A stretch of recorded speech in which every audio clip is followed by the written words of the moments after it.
And I'd like to Rumi, like, do you think there's any connection or similarities between Rumi and Mr. Gulen? Well, I don't think Mr. Gulen would spin around as much. Personally, having seen the dervishes and having had one brush up against me, I was getting dizzy while watching them here. I was talking about them, as a matter of fact, in class this morning. We were discussing equilibrium. But I think that the spirituality of one's life is something that does affect others. And I know that many regard Gulen as a prophet, as a person who is clearly a spokesman for a higher order of human awareness, just as Rumi seemed to be pointing the way to a higher form of understanding in particular, and it's the knowledge that lies at the base of what it is that we're after, and a knowledge that suffuses all we do. Rumi speaks to those issues often in a very loving and mildly cynic way, a form of humor that I have a tremendous admiration for myself. And Gulen, too, speaks of integrating one's ideas into life. And that was the thing that impressed us more about everybody that we met associated with the movement, was there was no separation of ideology from their daily lives, that they were living their ideas. Intellectuals and scholars think that Mr. Gulen should be nominated for Nobel Peace Prize for his contribution for world peace through his education activities and interfaith dialogue activities. What's your reaction about that? Peace is a good thing, and the promoters of peace all should be given prizes in my own estimation. We don't have enough advocates, and I can see the success of Mr. Gulen, particularly in regards to building the lines of dialogue between East and West, and between the papacy, a long-time bastion of intolerance, unfortunately, in the history of Christianity.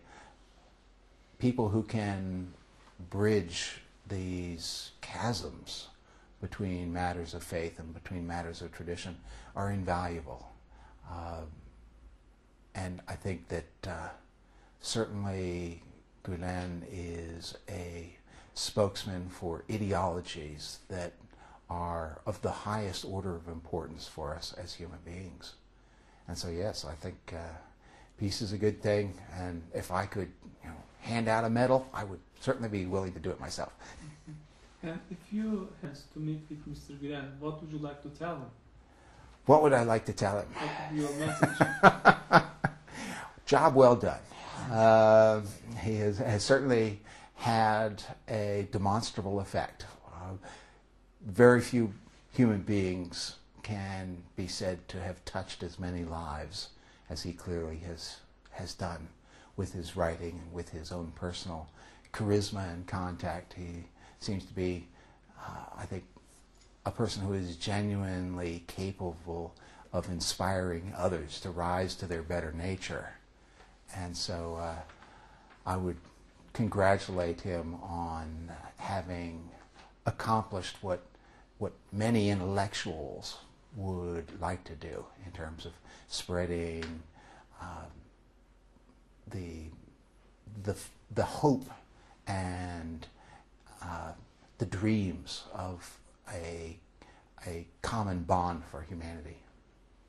And if you wish to the sponsors, what would you want to say? What would I want to say? No more baklava, please. No, the sponsors were incredibly genuine and generous beyond belief. I could not thank them deeply enough for the experiences that they gave us. It is something that will be with me certainly for the rest of my life, and through my teaching that I will be sharing with others for many years to come. And a debt of supreme gratitude is owed to all the sponsors for having opened their hearts and opened their homes and opened their country to us. What are things that the American people can get from the activities of IID and Gulen's ideas? What are the benefits for the American people, besides waking up to reality? It would be very, very good for Americans to realize that they are but one of many. I think that unfortunately Americans seem to think that they are the role model that everybody needs to aspire to, and unfortunately that's not always the case. I mean, I'm pleased to live in this country, but I remain critical of many of its excessive behaviors. Its sense of entitlement, I think, is something that really needs to be given a reality check. I think that the Americans need to embrace the notion of a wider acceptance of other people's traditions and to genuinely move forward with the bonds that are necessary for our common survival. The planet is growing increasingly smaller, and we have to realize that we're all in this together, and that all of the factionality, all the strife, all the contention is not going to move us to where we need to be, and where we need to be in the not too distant future. It's got to happen, and it's got to happen quickly. And so I think that it's a mission whose time has come, and it's very, very important that this mission take place. Is there anything to share with us beyond these questions? Beyond these questions. Beyond these questions, let me see. One of the concerns that I have as an intellectual, and we had many discussions with, was the role of women, certainly. And given that I'm married to somebody who has a PhD and is her own woman in all the ways that Western civilization seems to permit, and I view my wife as an equal and as a genuine partner, as another self. I hope and pray that the traditions that are being cultivated in the movement will enhance the roles of women. So frequently we met women who we had private discussions with, but they didn't seem to be as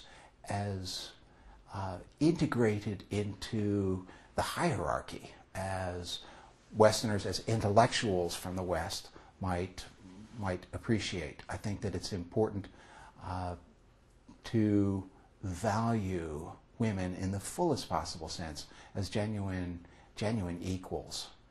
And so I would hope that all of the tolerance that we saw being established will move both genders forward in a harmonious unison. And that's my own hope for the people who I experienced. Thank you. Welcome. Thanks.